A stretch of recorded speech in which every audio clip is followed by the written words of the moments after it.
نحمده ونصلي على رسوله الكريم اما بعد فاعوذ باللہ من الشیطان الرجیم بسم اللہ الرحمن الرحیم رب اشرح لی صدری ویسر لی امری واحلل عقدۃ من لسانی یفقهوا قولی رب زدنی علما اللہم فقہنا فی الدین۔ کیسے ہیں آپ سب؟ الحمدللہ میں بھی بالکل خیریت سے ہوں۔ بک کا پیج نمبر 26 آپ سب اوپن کر لیجئے۔ حدیث کی اہمیت اور ضرورت اور اس کا دائرہ کار۔ یہ پورا پیج میں ریڈ نہیں کروں گی، لیکن اس میں سے کچھ امپورٹنٹ باتیں آپ کو بتا دوں گی، وہ پھر آپ خود ساتھ ساتھ اس کو ہائی لائٹ کر لیجئے گا اپنے پاس سنتے ہوئے، ٹھیک ہے؟ حدیث کی اہمیت اور ضرورت۔ نبی صلی اللہ علیہ وسلم نے ہمیں دو چیزیں عطا فرمائی ہیں، ایک قرآن ہے اور دوسری نبی صلی اللہ علیہ وسلم کی احادیث ہیں۔ یہ پہلے پیراگراف میں آپ کو نظر آ رہا ہے، اس کو آپ ہائی لائٹ کر لیجئے، اور جسے سنت بھی کہا جاتا ہے۔ پھر آپ دوسرے پیراگراف پہ آ جائیے۔ قرآن کی تشریح اور تفسیر حدیث ہے، اور یہ دونوں مل کر اسلام کی تعلیمات کی تکمیل کرتے، یہ دونوں ایک دوسرے کے محتاج ہیں، اور دونوں پر ایمان رکھنا اور عمل کرنا ضروری ہے۔ کیا اہم بات ہمیں پتہ چل رہی ہے کہ قرآن اور حدیث پہ ایمان لانا اور اس پہ عمل کرنا ضروری ہے، یہ ہمارے ایمان کا حصہ ہے۔ یہ بات تو ہو گئی سیکنڈ پیراگراف میں سے، اور بالکل اینڈ میں دیکھیے ایک بہت اہم بات بتائی جا رہی ہے کہ علم حدیث اسی ضرورت کے تحت فرض کفایہ ہے۔ فرض کفایہ کیا ہوتا ہے کہ کچھ لوگ بھی اگر اس کو ادا کر لیں تو وہ سب کی طرف سے کفایت کر جاتا ہے، تو یہ بہت اہم بات ہے۔ یہ علم حاصل کرنا فرض کفایہ ہے، اس کو بھی آپ ہائی لائٹ کر لیجئے۔ پیج نمبر 27 اس کے بعد آپ دیکھیے حدیث اور سنت کا دائرہ کار۔ جب سنت کا لفظ بولا جاتا ہے تو اس میں صرف ذاتی زندگی کے آداب نہیں ہوتے، بلکہ اس کا دائرہ کار اجتماعی معاملات پر بھی محیط ہوتا ہے۔ اجتماعی معاملات کون کون سے ہیں؟ فرسٹ پیراگراف میں ہی آپ دیکھیے، جیسے معاشرت ہے، تجارت میں بزنس آ جاتا ہے، پھر زراعت، ایگریکلچر، ہماری عدلیہ، جوڈیشری، قانون جس کو لاء بھی کہا جاتا ہے، وصیت، وراثت، حلال و حرام، حدود، تعزیرات جو سزائیں مقرر کی جاتی ہیں، حکومت اور سیاست وغیرہ۔ تو یہ جتنے امور بھی ہیں یہ اجتماعی زندگی سے متعلق ہیں۔ تو حدیث ان تمام چیزوں سے ریلیونٹ بھی ہوتی ہے، انفرادی زندگی سے متعلق بھی اور اجتماعی زندگی سے متعلق بھی۔ ان تمام کو آپ اپنے پاس ہائی لائٹ کر لیجئے۔ پھر آ جائیے آپ پیج نمبر 28 کے اوپر۔ یہاں پہ صحیح بخاری کے جتنے بھی ابواب ہیں وہ سارے بتائے گئے ہیں۔ ابواب یہاں پہ کون کون سے ہیں؟ جیسے طہارت ہے، نماز ہے، پھر زکوٰۃ، حج، روزہ، معاملات، اور اس کے اندر ریلیونٹ حدیث جو ہیں وہ امام بخاری رحمہ اللہ نے بیان فرمائی ہیں۔ اسلام ایک نظر میں، پیج نمبر 29۔ آپ کو ایک سرکل بنا ہوا نظر آ رہا ہے؟ آپ سب کو سب دیکھ رہے ہیں اس سرکل کو؟ درمیان میں کیا لکھا ہوا ہے؟ ہاں جی، عقیدہ توحید اور کلمہ طیبہ، اسی کو ارکان اسلام بھی کہا جاتا ہے، جس میں یہ تمام امور شامل ہیں۔ کلمہ توحید، پھر اس کے بعد نماز، روزہ اور زکوٰۃ، حج۔ مسلمان ہونے کے لیے پورے اسلام پر ایمان اور یقین رکھنا ضروری ہے، اور بقدر استطاعت عمل کرنا بھی ضروری ہے۔ ایمان کے ساتھ عمل کرنا ضروری ہے، شرط ہے، اور سب سے پہلے عقیدہ توحید ہے۔ اس کے بغیر کسی عمل کی کوئی بھی اہمیت نہیں ہے، عقیدہ توحید کے بغیر۔ پھر عبادات کا درجہ ہے، جس میں سب سے پہلے نماز آ جاتی ہے، پھر اس کے بعد روزہ، زکوٰۃ، حج، اور نماز سب سے پہلے ہے اور سب سے اہم فریضہ ہے۔ اسی لیے روز قیامت سب سے پہلے کس کا سوال ہوگا؟ نماز کے بارے میں سب سے پہلے سوال ہوگا۔ پھر اس کے بعد اگلا سرکل آپ دیکھیے کہ اس میں آپ کو کیا نظر آ رہا ہے؟ کیا مین ہیڈنگ نظر آ رہی ہے؟ اخلاقیات کی ہیڈنگ ہے، اخلاقیات، اور اس میں پھر یہ سارے امور آ جاتے ہیں، جیسے سچ بولنا، خوش کلامی، توکل، اور سارے آپ پھر ریڈ کر لیجئے گا کہ اخلاقیات میں کیا کچھ آ جاتا ہے۔ تو دیکھیں کہ ان تمام پہ بھی عمل کرنا ضروری ہے اور واجب ہے۔ پھر اس کے بعد اگلا آ جاتا ہے معاشرت، معاملات اور اسلامی ریاست۔ اس سے ہماری پوری اسلامی ریاست وجود میں آتی ہے ان تمام پوائنٹس کو لے کر۔ تو ذرا سوچیں کہ جس اسلامی معاشرے میں ہر فرد ان تمام امور کو بجا لائے، یعنی عقیدہ توحید، پھر عبادات، اخلاقیات، معاشرت، معاملات اور اسلامی ریاست، تو وہ معاشرہ مادی اور روحانی طور پہ کتنا ترقی کر جائے۔ سبحان اللہ، کہ جہاں پہ ان تمام چیزوں کو فالو کیا جائے، صحیح معنوں میں ایک اسلامی ریاست کا صحیح تصور ذہن میں آتا ہے اس سرکل کو دیکھ کے۔ لیکن ہمارے معاشرے کا المیہ یہ ہے کہ ان میں سے کچھ چیزوں کو فالو کیا جاتا ہے اور کچھ کو اگنور کر دیا جاتا ہے، اسی لیے پھر ہم صحیح معنوں میں علم کی اور عمل کی برکات اور اللہ کی خوشنودی حاصل نہیں کر پا رہے، ہم اس طرح سے ترقی نہیں کر پا رہے جس طرح سے ہونی چاہیے۔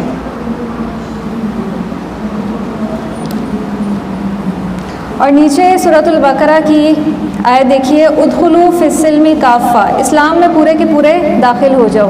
یہ اللہ سبحانہ و تعالیٰ کا ہم سے تقاضا ہے کہ ہم پورے کے پورے اسلام میں داخل ہو جائیں۔ ایسا نہیں کہ کوئی چیز ہماری مرضی اور پسند کی ہے تو ہم اس کو فالو کر لیں، اور جہاں ہمیں مشکل پیش آئے، کوئی حکم ہماری مرضی کے خلاف ہو یا ہمارے نفس پہ بھاری ہو تو ہم کیا کریں، اس کو اگنور کر دیں۔ تو ایسا نہیں کرنا، اسلام میں پورے کے پورے داخل ہونا ہے۔ پیج نمبر 30، اسلام ایک نظر میں، پیچھے جو سرکل دیا گیا ہے نا، یہ اسی کی وضاحت ہے، آپ ریڈ کر لیجیے گا، اس میں کچھ اور بریف سی ایکسپلینیشن دی گئی ہے۔ پھر انفرادی سنتیں، یہ فرد کی ذاتی زندگی سے متعلق کچھ آداب ہیں، ان کو ہم بریفلی دیکھ لیتے ہیں کہ یہ کون کون سی سنتیں ہیں۔ جیسے سب سے پہلی سنت ہے کل بیمینک، اپنے دائیں ہاتھ سے کھاؤ، یہ صحیح مسلم کی حدیث ہے اور اس کا مفہوم ہے، ہم سب کو یہ سنت پتہ ہے، یہ انفرادی زندگی سے تعلق رکھتی ہے۔ اور دوسری سنت کیا ہے، لا تقبل الصلاۃ بغیر طہور ولا صدقۃ من غلول، نبی صلی اللہ علیہ وسلم نے فرمایا طہارت کے بغیر نماز قبول نہیں ہوتی، نہ حرام مال سے خیرات۔ پھر تیسری سنت کیا ہے، لولا ان اشک علی امتی لامرتہم بالسواک مع کل صلاۃ، اگر میں اپنی امت پر گراں محسوس نہ کرتا تو ہر نماز کے ساتھ انہیں مسواک کرنے کا حکم دے دیتا۔ پھر چوتھی سنت انفرادی سنت کیا ہے، کان النبی صلی اللہ علیہ وسلم اذا حزبہ امر صلی، نبی صلی اللہ علیہ وسلم جب بھی کوئی مصیبت یا تکلیف پیش آتی تو آپ نماز پڑھتے تھے۔ پھر پیج نمبر 32 پہ اگلی سنت دیکھیے، کان النبی صلی اللہ علیہ وسلم اذا کان یوم عید خالف الطریق، عید کے دن نبی صلی اللہ علیہ وسلم عیدگاہ آتے اور جاتے ہوئے مختلف راستے اختیار کیا کرتے تھے۔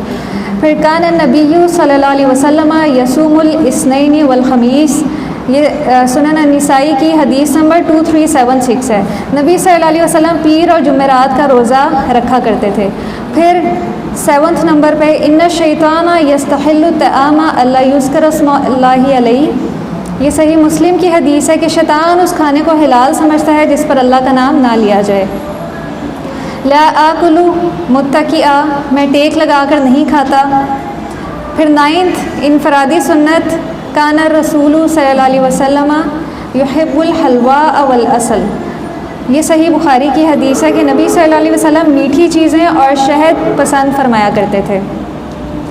پھر اگلی سنت کیا ہے، کان الرسول اللہ صلی اللہ علیہ وسلم یتنفس فی الشراب ثلاثا، پیتے وقت نبی صلی اللہ علیہ وسلم 3 مرتبہ سانس لیتے تھے۔ پھر 11 سنت لباس کے آداب کے حوالے سے ہے، من جر ثوبہ خیلا لم ینظر اللہ الیہ یوم القیامہ، یہ صحیح بخاری کی حدیث تھی، جو شخص بھی تکبر سے اپنے کپڑے نیچے لٹکائے گا قیامت کے دن اللہ تعالیٰ اس کی طرف نہیں دیکھیں گے۔ پھر 12ویں حدیث ہے، ان رجلا سأل رسول اللہ صلی اللہ علیہ وسلم ای الاسلام خیر قال تطعم الطعام وتقرأ السلام علی من عرفت ومن لم تعرف، صحیح بخاری حدیث نمبر 12۔ نبی صلی اللہ علیہ وسلم سے سوال کیا گیا کہ کون سا اسلام بہتر ہے، تو آپ صلی اللہ علیہ وسلم نے فرمایا کھانا کھلانا، ہر شناسہ اور ہر اجنبی کو سلام کرنا۔ پھر اگلی سنت دیکھیے، ان عبداللہ ابن الحارث رضی اللہ عنہ قال ما رأیت احدا اکثر تبسما من رسول اللہ صلی اللہ علیہ وسلم، ترمذی حدیث 4002۔ عبداللہ بن حارث رضی اللہ عنہ سے روایت ہے کہ میں نے نبی صلی اللہ علیہ وسلم سے بڑھ کر کسی کو بھی مسکراتے ہوئے نہیں دیکھا۔ سبحان اللہ، تو کیا ہمارے چہروں پہ بھی ہر وقت مسکراہٹ ہوتی ہے؟ تو ہونی چاہیے۔ یہ کس میں آتا ہے؟ اخلاقیات میں آتا ہے۔ پھر ہم آتے ہیں انفرادی سنتوں سے اجتماعی سنتوں کی طرف. انفرادی سنتوں سے اجتماعی سنتیں افضل ہیں، اور یہ ہمیں ایک روایت سے پتہ چل رہا ہے.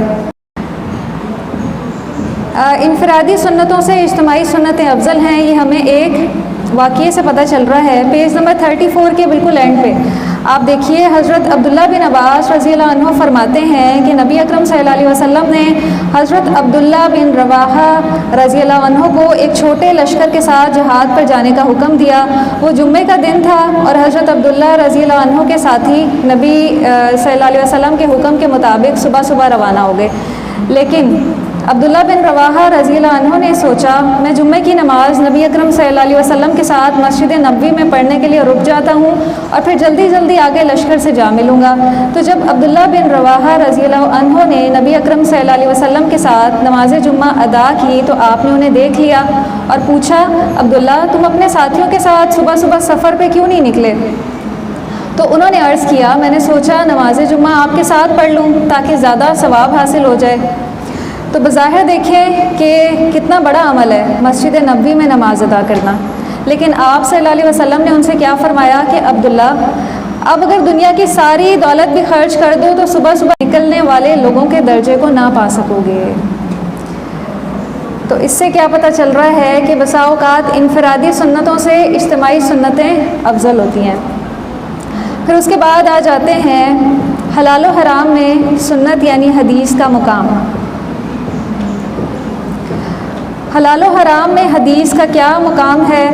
یہاں پہ ہمیں دو احادیث پتہ چل رہی ہیں، آپ ان دونوں کو ہائی لائٹ کر لیجئے. ایک سنن نبی داؤد کی حدیث نمبر 3683 ہے، ما اسکرا کثیرہ فقلیلہ حرام. نبی صلی اللہ علیہ وسلم نے فرمایا کہ جس چیز کی بڑی مقدار نشے میں مبتلا کر دے اس کی قلیل مقدار بھی حرام ہے. اور اگلی حدیث کیا ہے کہ مردوں کے لیے ریشم اور سونا سنت کی روح سے حرام ہے. یہ بھی سنن نبی داؤد کی حدیث ہے. نبی صلی اللہ علیہ وسلم نے اپنے دائیں ہاتھ میں ریشم اور بائیں ہاتھ میں سونا لے کر فرمایا یہ دونوں چیزیں میری امت کے مردوں پر حرام ہیں. تو اس طرح کی اور بھی ایک طویل فہرست ہے کہ جہاں پہ ہمیں حلال و حرام کے جتنے معاملات ہیں وہ سنت کی روح سے نظر آتے ہیں. سمجھ آ رہا ہے آپ سب کو؟ جی، آپ سب نے بک پہ دیکھنا ہے اور ساتھ ساتھ اس کو ہائی لائٹ بھی کرنا ہے. پھر پیج نمبر 36 کے اوپر دیکھیے اجتماعی سنتیں. سنت حدیث کی قانونی حیثیت، لیگل سٹیٹس.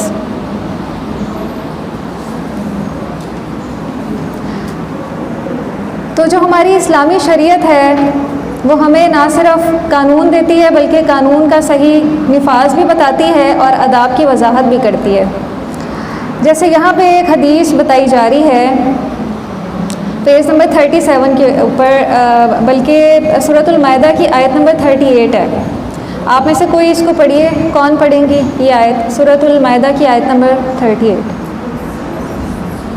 والسارق والی، جی آپ پڑھیے. ہاں جی.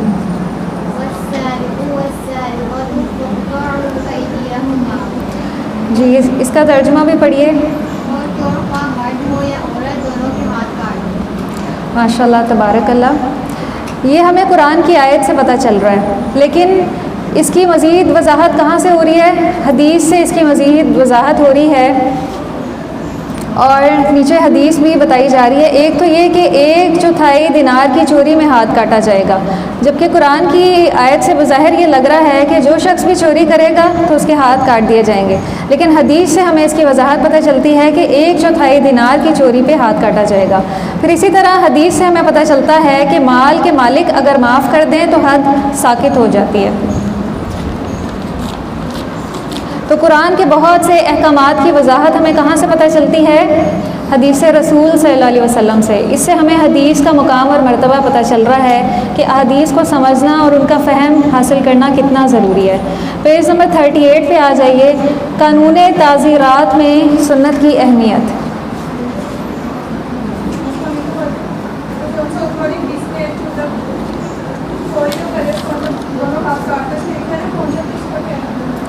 جی یعنی یہاں سے بظاہر یہ کلیئر نہیں ہو رہا کہ صرف ہاتھ کاٹا جائے گا یا کونی یا بازو تک، لیکن حدیث سے جو ہے نا وضاحت ہوتی ہے کہ ہاتھ کاٹا جائے گا۔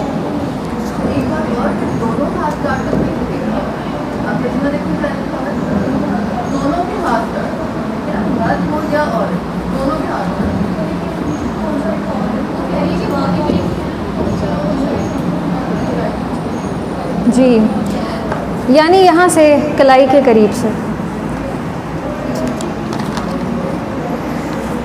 پیج نمبر 38 پہ دیکھیے، یہاں پہ ایک اہم لائن ہے، اس کو آپ ہائی لائٹ کر لیں۔ کسی شخص کو حدود اللہ کی سزاؤں کے علاوہ کسی اور جرم میں 10 کوڑوں سے زیادہ کی سزا نہیں دی جائے گی۔ حدود کون سے ہیں جس پہ شریعت نے حد نافذ کی ہے جن جرائم پہ، اور وہ کون کون سے ہیں؟ سب سے پہلا ہے زنا، حد رجم، اس میں کیا ہوتا ہے؟ سنسار کر دیا جاتا ہے۔ پھر دوسرا ہے قتل عمد، یہ کیا ہے؟ حد قصاص ہے، جان بوجھ کے اگر کسی کو قتل کیا جائے گا تو اس کی حد کیا ہے؟ قصاص، بدلے میں وہ بھی قتل کر دیا جائے گا۔ تیسرا کیا ہے؟ بہتان، اس پہ حد قذف ہوتی ہے، یعنی 80 کوڑے لگائے جاتے ہیں۔ پھر چوتھا ہے چوری اور ڈاکہ زنی، یہ حد قطع ید ہے۔ اور پھر 5ویں نمبر پہ ہے شراب نوشی، حد جلد، اس میں 2 موقف پائے جاتے ہیں کہ 80 کوڑے یا 40، تو دونوں طرح سے ہی ہو سکتا ہے کہ 40 کوڑے لگا دیے جائیں یا 80۔ پھر چھٹا ہے ارتداد، حد قتل۔ پھر 7واں ہے اسلامی حکومت کے خلاف بغاوت، یہ حد قتل ہے یا جلا وطنی۔ اللہ کی مقرر کردہ سزائیں حدود کہلاتی ہیں، اور اسلامی عدالت کا جج بعض کم تر جرائم پر جو سزا دیتا ہے اسے تعزیر کہتے ہیں۔ تعزیرات میں 10 کوڑوں سے زیادہ کی سزا نہیں دی جا سکتی۔ اور اس کی ضرورت کیوں ہے؟ ضروریات خمسہ، یہ سزائیں کیوں دی جائیں گی؟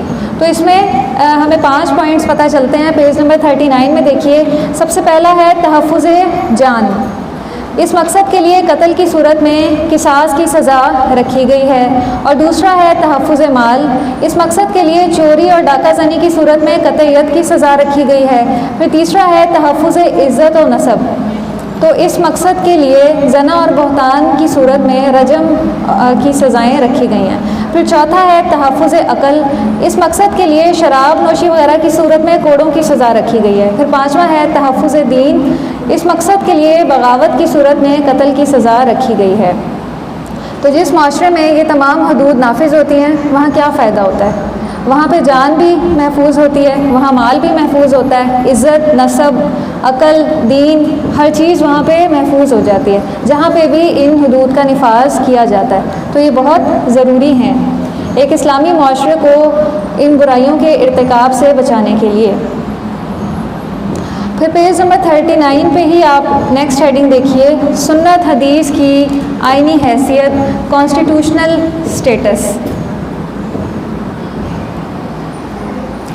پیج نمبر 39 یہ والا ٹاپک، اور اس سے اگلا پیج نمبر 40 اور 41 آپ نے خود سے ریڈ کرنا ہے، پیج نمبر 42 تک۔ یہ بہت آسان ہے، انشاءاللہ آپ کو سمجھ میں آ جائے گا۔ اور جو بات سمجھ نہ آئے آپ اس کو اپنے پاس نوٹ کر لیجئے گا اور پوچھ لیجئے گا۔ خلاصہ، حدیث کی اہمیت، ضرورت اور اس کا دائرہ کار، یہ تمام پوائنٹس بہت اہم ہیں۔ سمجھ لیں کہ نچوڑ ہے جو ہم نے ابھی تک پڑھ لیا ہے نا اس کا، تو یہ سارے پوائنٹس آپ ہائی لائٹ کر لیجئے۔ یہ ہیں تو 11 پوائنٹس، لیکن اگر اس کا ہم نچوڑ نکالیں تو یہ بنتا ہے کہ حدیث کی بیشتر کتابوں میں زندگی کے تمام شعبوں سے متعلق جو احادیث ملتی ہیں وہ عملی زندگی کے لیے کیا ہیں؟ حجت ہیں اور قابل عمل ہیں۔ ہم نے آج جتنی بھی احادیث پڑھی وہ انفرادی زندگی سے متعلق بھی تھی اور اجتماعی زندگی سے متعلق بھی تھی، ٹھیک ہے نا؟ ہم نے ورائٹی دیکھی نا کئی طرح کی احادیث کی، انفرادی، پھر اجتماعی، پھر اور بھی ہم نے کئی امور دیکھے احادیث میں۔ تو وہ تمام کیا ہیں؟ قابل عمل ہیں، قابل حجت ہیں، لیکن کب؟ جب وہ صحیح درجے کی احادیث ہیں۔ تو علوم الحدیث ہمیں یہی سکھاتا ہے کہ صحیح کیا ہے اور غیر صحیح کیا ہے۔ ہمارے سامنے ایک کرائیٹیریا اور ایک میزان آ جاتا ہے جس کے نتیجے میں ہم یہ فیصلہ کر پاتے ہیں کہ کیا صحیح ہے اور کیا غیر صحیح۔ اسی لیے صبح جو میں نے آپ سے ایک بلینک پوچھی تھی کہ دور حاضر میں کس نے یہ محنت کی ہے کہ کتب ستہ کے اوپر انہوں نے حکم لگا دیے ہر حدیث پہ، کون سی حدیث صحیح ہے اور کون سی غیر صحیح ہے، ٹھیک ہے، تو آپ سب کو شیخ البانی رحمہ اللہ کا نام آنا چاہیے۔ اسی طرح کی کچھ خدمات کچھ اور محدثین نے بھی سر انجام دی ہیں، جس میں شیخ زبیر علی زئی کا نام بھی آتا ہے رحمہ اللہ، اور اسی طرح شعیب ارناؤت کا نام بھی آتا ہے، شیخ یاسر فتحی کا نام بھی آتا ہے۔ ان سب نے حدیث میں یہی خدمت سر انجام دی ہے، اور یہ عصر حاضر کے بہت بڑے محدثین میں سے ہیں کہ انہوں نے کتب ستہ کے اوپر احادیث پہ حکم لگا دیے، ہمارے لیے آسانی کر دی ہے کہ ہم بس ان کا حکم دیکھ کے تو فیصلہ کر سکتے ہیں کہ کون سی حدیث صحیح ہے یا کون سی نہیں، کیونکہ ہمارا علم، فہم اور ادراک وہاں تک نہیں پہنچ سکتا۔ انہوں نے سالہ سال کی محنت کی ہے، رات دن ایک کر کے پھر جا کے انہوں نے یہ کام سر انجام دیا ہے، اسی لیے ان کے کام کو اتنی مقبولیت اور شرف حاصل ہوا ہے۔ تو ہمیں طریقہ کار آنا چاہیے کہ ہم کس طرح سے ان کے حکم کو دیکھ سکتے ہیں اور اس کا جائزہ لے سکتے ہیں۔ جس طرح کا فتنوں کا دور جا رہا ہے، اتنی فیبریکیٹڈ اور خود سے گھڑی ہوئی موضوع حدیث ہمارے سامنے آ جاتی ہیں، تو وہاں پھر ہمارے اندر کم از کم اتنی صلاحیت ضرور ہونی چاہیے کہ ہم صحیح اور غیر صحیح کے درمیان فرق کر سکیں۔ آپ ماشاءاللہ سے قرآن کی اسٹوڈنٹس ہیں، حدیث کی اسٹوڈنٹس ہیں، تو یہ چیز ہم نے سیکھنی ہے انشاءاللہ۔ اپنے ساتھ نیت کریں کہ انشاءاللہ ہم نے سیکھنا ہے۔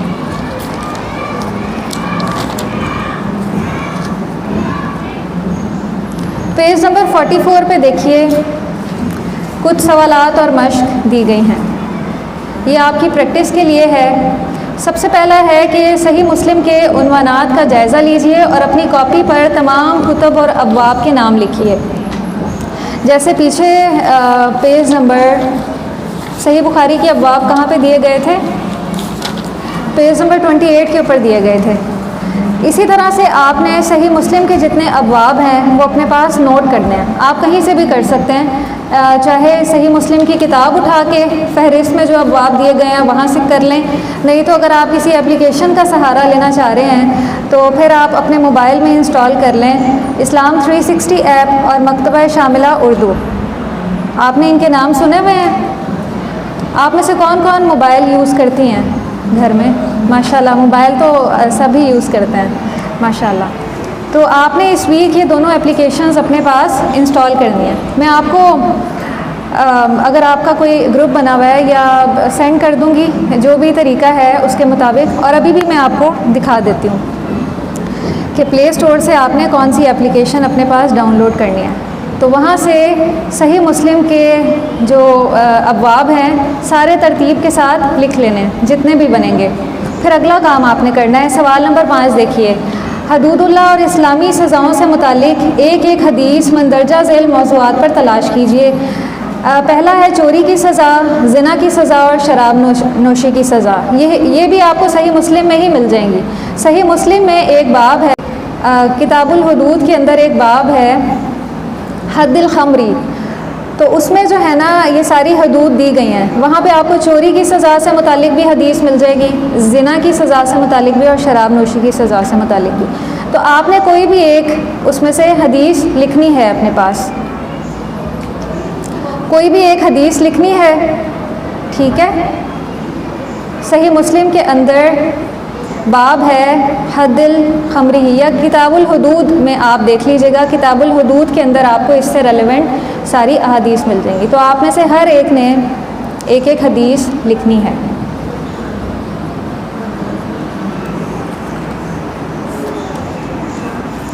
پھر یہاں پہ دیکھیے مشکات المصابیح کے عنوانات کا جائزہ لیجئے، یہ بھی حدیث کی ایک کتاب ہے۔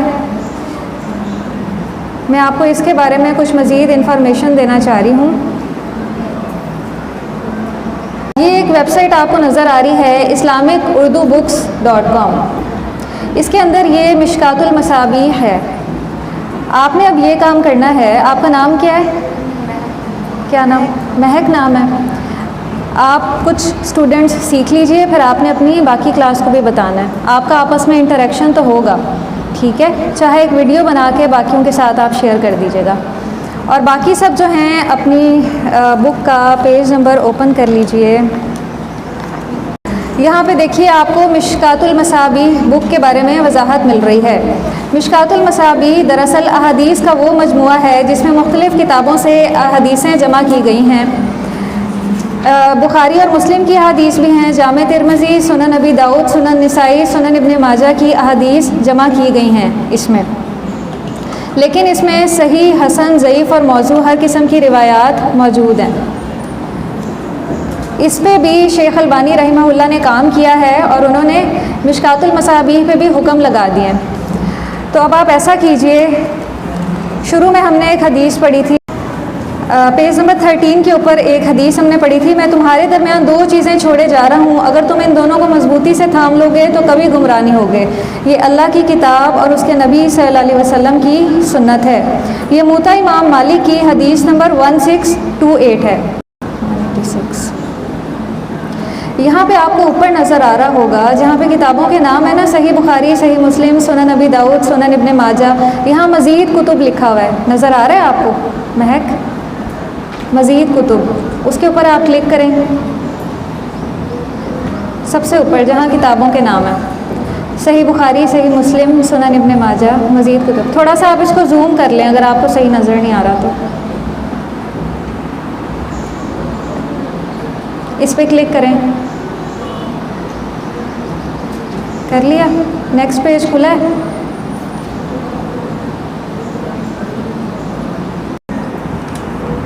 اس میں دیکھیے کہ 23 نمبر پہ مشکات المصابیح آپ کو نظر آ رہا ہے، اس کو اوپن کریں، آپ کو ریڈ کلر میں نظر آ رہا ہوگا مشکات المصابیح مکمل فہرست کتب، نیچے جو ہے فہرست دی گئی ہے، یہ ابواب دیے گئے ہیں، کتاب الایمان، کتاب العلم، کتاب الطہارہ، کتاب الصلاۃ۔ اب اوپر دیکھیے حدیث نمبر سے تلاش، یہاں پہ آپ لکھیں 186،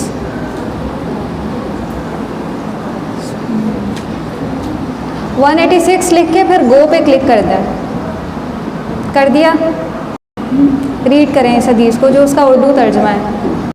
اس کے ساتھ ہی نیچے تخریج بھی دی گئی ہے۔ تخریج کا مطلب یہ ہوتا ہے کہ یہ حدیث جو ہے اور کن کتب میں پائی جاتی ہے، جیسے یہاں پہ بتایا گیا ہے کہ یہ موطا امام مالک کی حدیث ہے، ٹھیک ہے۔ تخریج کیا ہوتی ہے کہ یہ حدیث اور کن کن کتابوں میں پائی جاتی ہے، اور نیچے حکم بھی لگا ہوا ہے، جیسے شیخ زبیر علی زئی نے اس حدیث کو حسن کہا ہے، اور شیخ البانی رحمہ اللہ نے بھی اس حدیث کو حسن کہا ہے۔ اب کھل گئی ہے، ترجمہ پڑھیے۔ مالک بن حسن رحمہ اللہ علیہ مرسل روایت بیان کرتے ہیں کہ رسول اللہ صلی اللہ علیہ وسلم نے فرمایا، میں تمہیں 2 چیزیں چھوڑ کر جا رہا ہوں، بس جب تم ان دونوں پر عمل کرتے رہو گے تو کبھی گمراہ نہیں ہوگے، یعنی اللہ کی کتاب اور رسول اللہ صلی اللہ علیہ وسلم۔ ماشاء اللہ، تبارک اللہ۔